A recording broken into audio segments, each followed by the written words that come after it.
Welcome to UnCeiling You, the podcast that empowers ambitious women to take radical responsibility and break through barriers. I'm Dr. Natalie Luke, your host. Before we dive in, take a moment to download this episode so you can listen anytime, anywhere. If you love what you hear, please share it with your friends or social media network. Your support helps us grow. For those of you ready to take your ambition even further, consider joining our membership community. Imagine what you could achieve with the right tools and network.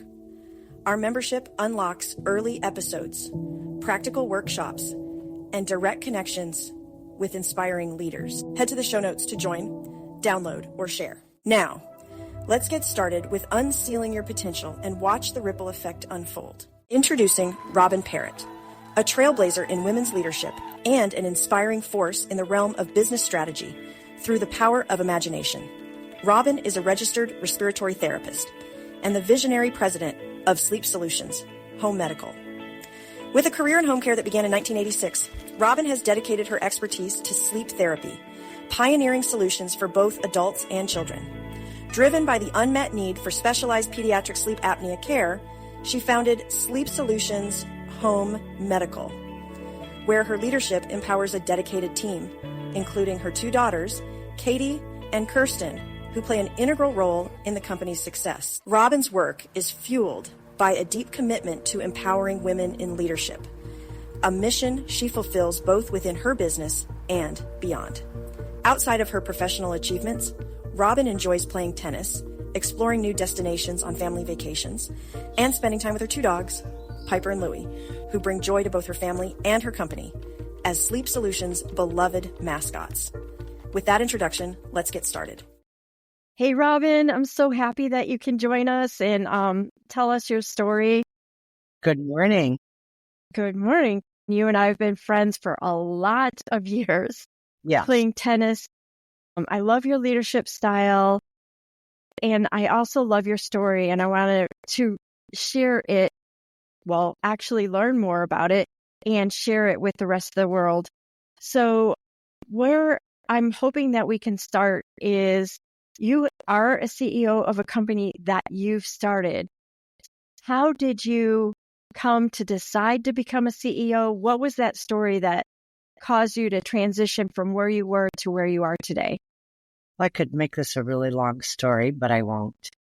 I started in respiratory therapy, graduated in 1983, and from there went directly to the hospitals, working in the respiratory departments, which is always interesting. Whenever you work in a hospital, you see a lot of different things. I've always wanted to help people. So worked in the hospital for about 3 years, and then the government did some major changes. They stopped paying for some services, things along that line. So I actually got bumped from days to midnights. I enjoyed midnights. It kind of fit my schedule, but then again, I was, 22 years old, so a different lifestyle way back then. At that point, I met my husband, and he was a day worker. So now you have a day worker and a midnight worker. We didn't really see too much of each other. So he said, honey, you got to do something. So I started looking around, and I found this position at a home medical equipment company that was kind of a split position. They hired me as a clinical manager for the respiratory department and have sales. So I would call on like the hospitals in downtown Detroit, pretty much any of the hospitals in the Southeast Michigan area. It was interesting. I really enjoyed it. Worked there for a few years. Went to a bigger company. One of the hospitals hired me. They had a few things that didn't work out so well. They had put a patient in harm's way, and I had sat down and spoke with the CEO of that company, and his attitude was not a very good one. He said, we get hundreds of orders a day, and we're going to mess up on some of them. It's like, well, not on my watch. I handed in my pager. Yes, we had pagers, and my bag phone, and I told him I quit. Went home and told my husband, and he was like, you did what?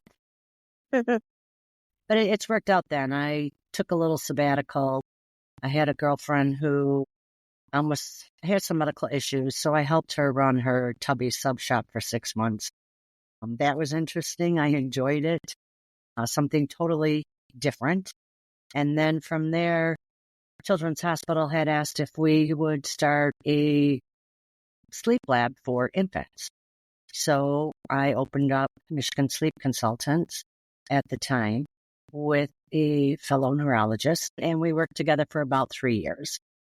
During that time, I started dabbling in the home medical equipment. We had a little closet there, and we would have equipment there to set the patients up on equipment if they needed it.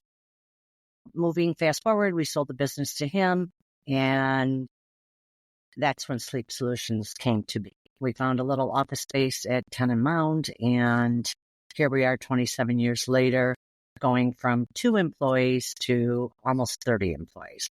So we have a branch in Whitmore Lake and also in Grand Rapids. So we're pretty much, southern part of Michigan. We're able to handle patients that are being discharged from hospitals or those that suffer from sleep apnea. It's been a roller coaster ride for sure. Well, so the part that I really like is going back to when you turned in your pager, that you had a sense of values, like what you stood for and what was most important to you. When you think about all the different ways that you got to become CEO of the company, how did your values play into your decisions? I prided myself on my word. So if I give you my word, I feel like that's golden. And I try not to make any promises I can't keep. I never talk badly about any other business that's out there because karma, it always comes back and gets you one way or another. But the values, at the time that I turned in my pager, we did have 2 little ones at home, my daughters, and my husband's working full time. At that time, he owned an auto repair shop. And he was like, I can't believe you did this. I can't believe you did this. Because, financially trying to raise 2 children can be a little bit challenging. I had to run with it. And I felt in my heart I was doing the right thing, not only for myself personally, but for my family. I'm not the type of person that goes in and sits there for 8 hours and gives you 8 hours of work. I'll be running circles for 8 hours. It's just in my blood. It's what I do. I'm very passionate at what I do. What was his reaction like when you turned it? Because that was a split. He probably didn't see it coming. No, not at all. He knew because there were some other things that led up to this. It just wasn't the one situation. And the first company I worked at, there was probably 15 employees. I left there for a little bit and I went to a mom and pop home care company. They ended up going through a divorce and they wanted us to choose sides. I was only there about two years. And it's like, oh, no, we are not choosing sides. So I jumped in. I guess you could say I jumped into the fire to a very large hospital-based home medical equipment company whose reputation was absolutely in the gutter. I hung out for 5 years, maybe not quite 5, but I'm trying to fix it per se. But when you're working with a bureaucracy of that size, your company had to report to the hospital. There's so much red tape that you have to go through. And after the CEO told me we make hundreds of mistakes, I knew in my heart that I could do this and do this a whole lot better. I had experience from 3 previous home medical equipment companies of various sizes that I felt like I can do this. I can absolutely do this. And I was younger and I had the energy and I still had the passion, the will to say, we are going to make this work. And as a female, I am going to show them all I'm a force to be reckoned with. Awesome. Okay. So what was the thing that you used, like your mission statement or the thing that you shared with your employees to be the force, to show people that you were going to be the force to be reckoned with? I guess, when you call into wherever, what's your account number? I hate that. I always ask, what's your name? I want to know you by name, not by number. It's more of a personal stance that we take with our patients. We want to be close with them. We want to know a little bit about them. It's not just what do you need today, and I'm going to get you on the phone and get you off the phone as quickly as I can. So we try to pride ourselves on like individuality, I guess is the word I'm looking for. Where if Natalie calls, we're going to say, hey, Natalie, how are you? How's your day? Not, what do you need? Our phones are answered by live persons. I think we've all been there where you call and it's like, hit this prompt, hit that prompt, hit this prompt. Then you get disconnected and then you got to start all over. So your blood pressure goes through the roof or you're on hold forever. That's one thing I think that sets us aside from the rest of the companies that are like us in Michigan is you're going to get a live person and it's someone in my office. It's not a live person overseas that's answering our phones. It's actually, if you want to talk to Natalie, you call and say, I want to talk to Natalie. And they'll get you connected. Well, that's fantastic. Let's talk about where your company's going 50 years from now. Goodness. That's a great question, Natalie. Right now, I'm trying to set the company up so that my two daughters can take it over. They can buy me out. One works inside, one works outside. It's probably the best dynamic for the two of them. I only have the two girls. So Katie, our corporate manager, she's learning all the inside guts of the company, like the inventory and handling the employees and time off and policies and things like that. Kirsten is a natural sales rep. She went to Grand Valley State, graduated with criminal justice degree, and I told her she needed to be an attorney.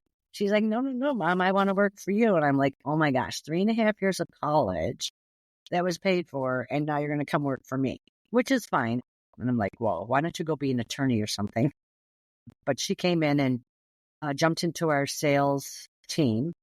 At the time, she reported to somebody because, she was still a little bit younger.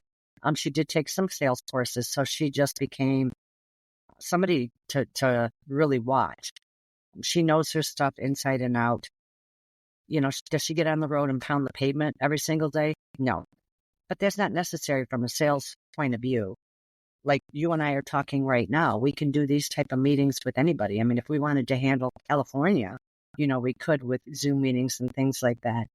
But she's really done a great job bringing in the business, and now she is our sales manager. So she has 4 sales reps that are reporting to her that, work across the southern part of Michigan, keeping them busy and on task and training. So it's been a good challenge for her too. And I love that, with your ambition, your drive, that you've now created a legacy for your family. So that's the thing that I love. You always want to give more to your children than what you had as a child. And my husband and I have worked very, very hard to provide them with a very good life. And, owning a business and them working here, they have a lot of freedom that other, employees don't have. They can have their time off.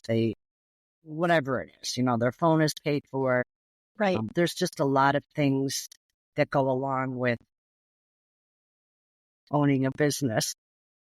What do you remember as being the biggest challenge in learnings for you as you were developing the company? I think the biggest challenge is trying to juggle work and family. So finding how do you explain it? If we had a big project we were working on and then trying to keep working on it at night, like I'd wait till they go to bed so I could spend time with them. And then I'd jump right back into whatever project we were working on. I probably put in more hours than are necessary, but I think it's the passion that drives me to either assist my patients or assist my team, just to keep the passion going that, yes, we're here to stay. And if I work this hard, I hope you work almost as hard as I do. Quick break, everyone. If you're enjoying this episode, remember to download it for offline listening and share it with your friends or network. Sharing helps us reach more ambitious listeners like you. Want to take your growth to the next level? Join our membership program for just a few dollars a month and gain exclusive benefits designed to support you. Early access to episodes, bonus content, and even a say in future topics. Don't just listen, be part of the journey. What's holding women back from leadership? The answer might be in the broken rung. For every 100 men promoted to manager, only 72 women are promoted. The broken rung, an invisible barrier keeping talented women from advancing to that first managerial role, widening the gender gap at the top. It's a harsh reality, driven by bias in promotion processes, but there's a way forward. Introducing UnCeiling Your Career, a powerful new book that's a blueprint for breaking through. This isn't just another career guide. It shows you how to leverage your strengths, choose strategic projects, and build the skills you need to reach new heights. In UnCeiling Your Career, you'll discover practical tools to conquer self-doubt, design a clear path forward, and network with people who uplift you. Ready to reach your unique destiny and redefine success? UnCeiling Your Career. Available now wherever you like to purchase books. Don't wait for permission to rise. Grab your copy today and start breaking through. Great. So you said that you wanted to show those guys that you were forced to be reckoned with.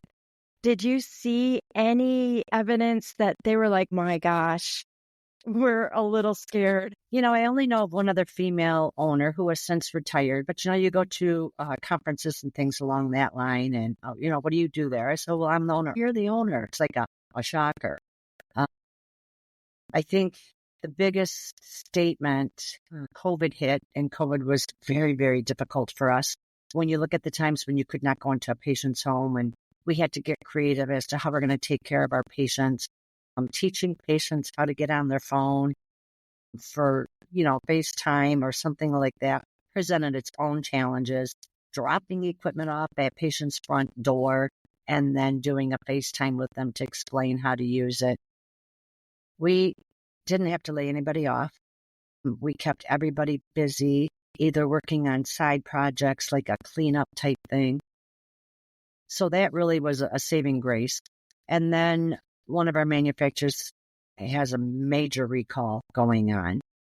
Philips Respironics in 2020 announced that the CPAP machine, the phone was disintegrating and they had to all be pulled from the market. And we are talking millions of machines.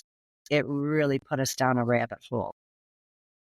They always say, don't put all your eggs in one basket. All of our eggs were in the Philips Respironics basket. So we had to get very creative and come up with a different way that we were able to provide equipment.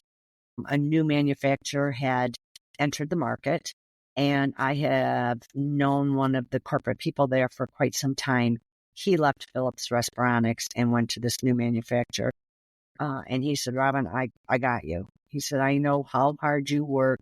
I am going to make sure that your doors stay open. And he was a godsend. He saved our business. So we jumped from one manufacturer to another manufacturer, had to learn their ways, their equipment. And without this other manufacturer, we would not be in business. The sleep portion is probably 80% of our business. So there weren't very many options. There's not a lot of different manufacturers out there. There were some overseas manufacturers that jumped in to play the game, but their equipment was not comparable. We couldn't trust it. So we didn't want to buy a piece of equipment just to be able to give it to the patient to have it fail. We had to go with a good, reputable manufacturer. So this new manufacturer, we were allowed to do that. And we were able to carry on business. It was a difficult time because you couldn't go to the doctor. They couldn't do sleep studies. So our business numbers really plummeted, but we were able to hang on and we're still here today. Many businesses closed because of this recall or they sold. I've seen a lot of my smaller competitors that are no more. So it's been a challenging, last 5 years have been very, very challenging. Yeah. So what I'm hearing when you talk about that is relationship is very important to you. Your word is very important to you. Those are, the values that really have sustained you to help you build a legacy along with your passion for the patients. Like they're your patients. Yes. They may be referred to you, but people trust you with them. Yes. I love it. So what kind of advice would you give to other women who are maybe in a situation where they're like, wait, the company I'm with is not really living up to my values? What would you say to them? Because first and foremost, you have to believe in yourself. And if their values don't align with your values, get out. There is somebody else out there, another company out there that you can align yourself with, and you can move forward with the values that you believe in. You just have to keep looking and find that perfect fit that is going to align with, what your needs and goals are. All right. And part of that is really knowing what your goals are as well. Yes. Any advice on that one? If you can dream it, you can do it. It's, the sky's the limit, really. And it's how hard you want to work, how much time you want to put into it. The more time you put into it, obviously, the higher you're going to go. You can always take a break, slow down for a year, but then jump right back into it and make sure that the team behind you is very supportive. If they don't belong on the bus, get them off the bus. And it's very difficult because you're dealing with, people's personalities, and you've got to think with empathy, not sympathy. And you've got to do what's best for the team, what's best, for the whole company. And I'm a big believer, they'll say, oh, so-and-so's not working out. Well, why are they on the bus? You pick them. And if you don't want them on the bus, get them off the bus and go find someone who has the same values that we have and we share. And they're out there, Natalie. Those people are out there. The very passionate, hardworking people are out there. You just have to take a little bit of time to find them. There you go. I love it. I love your story. I love being around you. I love being on a member of your tennis team with you as a captain. You're a fantastic captain. In the UnCeiling Zone, we've added a valuable new resource inspired by Robyn's powerful message on the importance of knowing and standing up for your values. Members can now access a video and worksheet designed to help them identify and connect with the values that mean the most to them. If you're already a member, head to the UnCeiling Zone to dive into this exercise. And if you haven't joined the UnCeiling Zone yet, now's a perfect time. Becoming a member gives you exclusive access to tools like this and much more to support you on your journey. What's holding women back from leadership? The answer might be in the broken rung. For every 100 men promoted to manager, only 72 women are promoted. The broken rung, an invisible barrier keeping talented women from advancing to that first managerial role, widening the gender gap at the top. It's a harsh reality, driven by bias in promotion processes. But there's a way forward. Introducing UnCeiling Your Career, a powerful new book that's a blueprint for breaking through. This isn't just another career guide. It shows you how to leverage your strengths, choose strategic projects, and build the skills you need to reach new heights. In UnCeiling Your Career, you'll discover practical tools to conquer self-doubt, design a clear path forward, and network with people who uplift you. Ready to reach your unique destiny and redefine success? UnCeiling Your Career. Available now wherever you like to purchase books. Don't wait for permission to rise. Grab your copy today and start breaking through. Thank you for joining me on this episode of UnCeiling You. If today's conversation inspired you, make sure to download this episode so you can revisit it anytime and subscribe to the show so you never miss a new episode. For those of you ready to take your ambition to the next level, I invite you to consider joining our membership community where you'll get exclusive bonus content, early access to episodes, and much more. Until next time, remember, it's time to take radical responsibility for your life and unseal your potential to watch the positive ripple effect unfold.